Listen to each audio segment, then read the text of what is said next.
जरा सोचिए, इतिहास की कुछ फाइलें इतनी सीक्रेट होती हैं कि उन पर कभी बात नहीं की जाती। आज की इस डीप डाइव में हम एक ऐसे ही मिशन के पन्ने पलटने वाले हैं। साल 2005 का टॉप सीक्रेट दुबई ऑपरेशन। एक ऐसा वक्त जब भारत दुनिया के सबसे मोस्ट वांटेड अपराधियों में से एक को उसी के गढ़ में हमेशा के लिए खत्म करने के बिल्कुल करीब पहुंच गया था। हाई स्टेक जासूसी, अंडरवर्ल्ड की गहरी दुश्मनी और सिस्टम के अंदर की वो उलझनें, ये पूरी कहानी सच में किसी थ्रिलर से कम नहीं है। चलिए सीधे इस मुद्दे पर आते हैं और देखते हैं कि ये नंबर क्या कहता है। 257। देखिए, ये कोई मामूली आंकड़ा नहीं है। 12 मार्च 1993 को बॉम्बे में जो खौफनाक सिलसिलेवार बम धमाके हुए थे, उसमें ठीक 257 मासूम लोगों ने अपनी जान गंवाई थी। उस एक दिन ने पूरे देश को अंदर तक झकझोर दिया था। और इस भयानक साजिश के पीछे जो मास्टरमाइंड था, दाऊद इब्राहिम, वो अपने ही देश को लहूलुहान करके रातों रात देश से फरार हो गया था। और यहीं से शुरू होती है उस इंसान की तलाश। 1993 के बाद वो दुबई भागा और पूरे 12 साल तक हमारी इंटेलिजेंस एजेंसियों की पहुंच से बिल्कुल बाहर रहा। मतलब वो एक ऐसा अंडरवर्ल्ड बॉस बन चुका था जिसे छूना भी नामुमकिन सा लग रहा था। लेकिन फिर आता है जून 2005। इंटेलिजेंस के हाथ एक बेहद पक्की और अहम खबर लगती है। खबर ये थी कि दाऊद अपनी बेटी महरूक की शादी के रिसेप्शन में शामिल होने के लिए पाकिस्तान से बाहर निकलकर दुबई के ग्रैंड हयात होटल आने वाला था। आप सोचिए, 12 साल में पहली बार भारत का ये सबसे बड़ा दुश्मन खुले मैदान में आ रहा था। अब यहाँ सबसे जरूरी बात समझने वाली ये है कि ये कोई रूटीन पुलिस अरेस्ट नहीं हो सकता था। दुबई जैसे शहर में अपने हथियारबंद एजेंट्स भेजना ये इंटरनेशनल लेवल पर बहुत बड़ा डिप्लोमैटिक रिस्क था। अगर हमारा कोई भी एजेंट वहां पकड़ा जाता तो बहुत बड़ा बवाल हो सकता था। इसलिए इस मिशन को पूरी तरह से ऑफ द बुक्स रखा गया, यानी सरकारी कागजों पर, फाइलों में इस ऑपरेशन का कोई वजूद ही नहीं था। अगर कोई पकड़ा गया तो सीधे शब्दों में सरकार उसे पहचानने से साफ इनकार कर देगी। और ये पॉइंट ना इस बात को बिल्कुल परफेक्टली इलिस्ट्रेट करता है कि इस मिशन के लिए कितनी हदें पार की गईं। एक बेहद हैरान करने वाला गठजोड़ बना। एक तरफ थे इस पूरे ऑपरेशन के मास्टरमाइंड अजीत डोभाल, जो तब इंटेलिजेंस ब्यूरो के चीफ पद से रिटायर हो चुके थे और भारत के सबसे बेहतरीन स्पाई माने जाते थे। और दूसरी तरफ उनका एसेट था छोटा राजन, वही छोटा राजन जो कभी दाऊद का राइट हैंड था, लेकिन अब उसका सबसे बड़ा दुश्मन। एक रिटायर्ड टॉप स्पाई और एक अंडरवर्ल्ड डॉन, ये दोनों सिर्फ एक मकसद के लिए साथ आए थे, दाऊद इब्राहिम का खात्मा। अब ये दुश्मनी कोई रातों रात तो बनी नहीं थी। 93 के धमाकों के बाद राजन ने दाऊद से बगावत कर दी। इसके बदले में साल 2000 में दाऊद ने बैंकॉक में छोटा राजन पर एक जानलेवा हमला करवाया। राजन उस हमले में बाल बाल बच गया और तब से वो खून का प्यासा था। इसीलिए जब अजीत डोभाल ने उससे संपर्क किया तो राजन ने बिना सोचे अपने दो सबसे खतरनाक, सबसे अचूक शूटर्स विकी मल्होत्रा और फरीद तनासा डोभाल के हवाले कर दिए। मिशन का टारगेट डेट फिक्स हो गया, 23 जुलाई 2005। दिल्ली के एक सीक्रेट सेफ हाउस में इस ऑपरेशन का पूरा ब्लूप्रिंट तैयार हुआ। इसके 3 मेन स्टेप्स थे। पहला, विकी और फरीद के लिए सूडान के फर्जी पासपोर्ट का इंतजाम करना ताकि किसी को इंडिया पर शक ना हो। दूसरा, दुबई के ग्रैंड हयात होटल के बिल्कुल सामने वाली बिल्डिंग में कमरा बुक करना। और तीसरा, सबसे अहम स्टेप, जैसे ही दाऊद रिसेप्शन के लिए अपनी बुलेट प्रूफ गाड़ी से बाहर कदम रखे, एक अचूक स्नाइपर स्ट्राइक से उसे वहीं ढेर कर देना। प्लानिंग एकदम फुल प्रूफ थी और वो लोग इसके बिल्कुल करीब थे। लेकिन आप जानते हैं ना, जब दांव इतने बड़े हों तो किस्मत भी अजीब खेल खेलती है।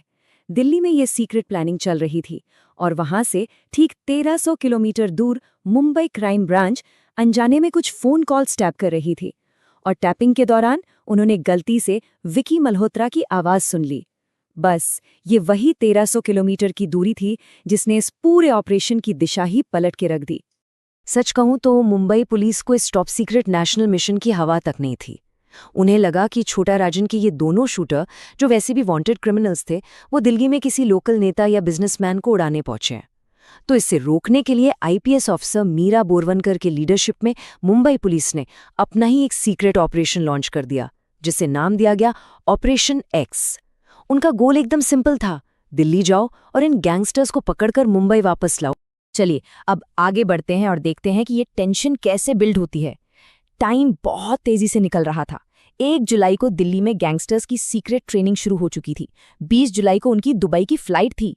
लेकिन कहानी में सबसे बड़ा धमाका होता है 18 जुलाई को दिल्ली के होटल अशोका में, जहां दोनों ही पक्ष बिना एक दूसरे के प्लान को जाने आमने सामने आ गए। एक तरफ दाऊद को मारने का जाल बुना जा रहा था और दूसरी तरफ हमारी ही पुलिस उस जाल को काटने वहां पहुंच गई।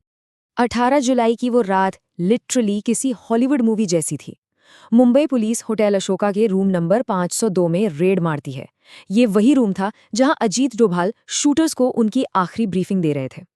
ऐन मौके पर डोभाल के खबरी ने उन्हें अलर्ट कर दिया और वो लोग सर्विस सीढ़ियों से नीचे भाग निकले।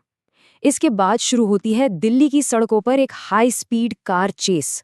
आगे डोभाल की गाड़ी, पीछे मुंबई पुलिस, और आखिरकार मुंबई पुलिस ने ओवरटेक करके उनकी गाड़ी को ब्लॉक कर ही दिया। और फिर आता है उस रात का सबसे बड़ा क्लाइमैक्स। हथियारबंद मुंबई पुलिस ने गाड़ी को चारों तरफ से घेर लिया। लेकिन गाड़ी से कोई गैंगस्टर नहीं, बल्कि एक बहुत ही शांत बुजुर्ग इंसान बाहर निकलता है। वो बिना किसी घबराहट के पुलिस से कहते हैं, अपनी बंदूकें नीचे करो, मैं retired IB chief Ajit Doval हूँ और तुम लोग इस वक्त एक टॉप सीक्रेट नेशनल मिशन के बीच में खड़े हो। आप इस सिचुएशन की आयरनी देखिए। भारत की ही पुलिस ने भारत के सबसे बड़े जासूस पर अपनी बंदूकें तान रखी थी। यहाँ हमें दो बिल्कुल अलग नजरियों का भयंकर टकराव देखने को मिलता है।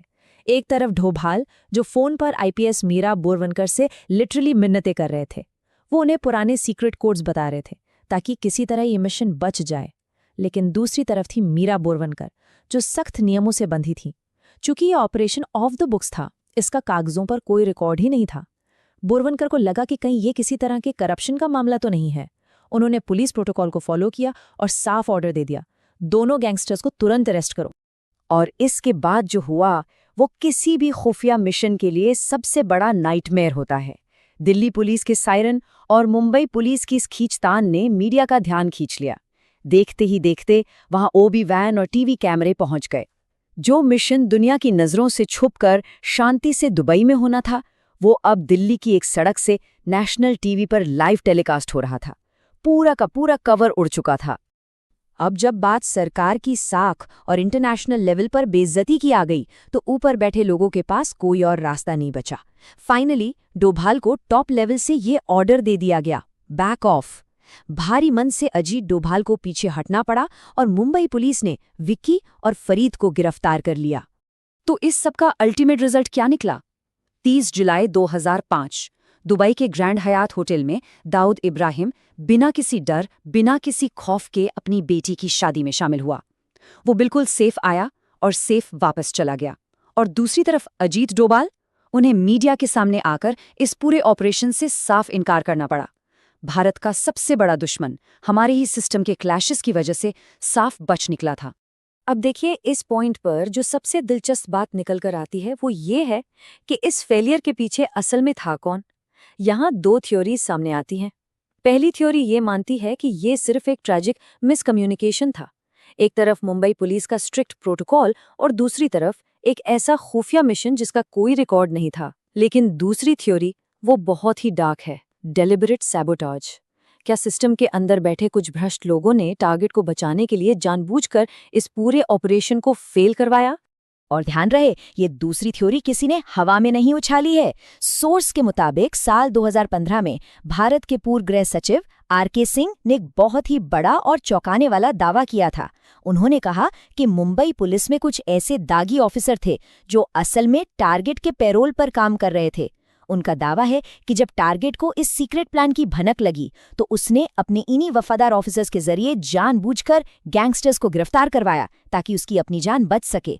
हम यहाँ किसी थ्योरी को सच या झूठ नहीं बता रहे हैं, लेकिन सोर्स से निकला ये दावा इतना बड़ा है कि इसे इग्नोर नहीं किया जा सकता।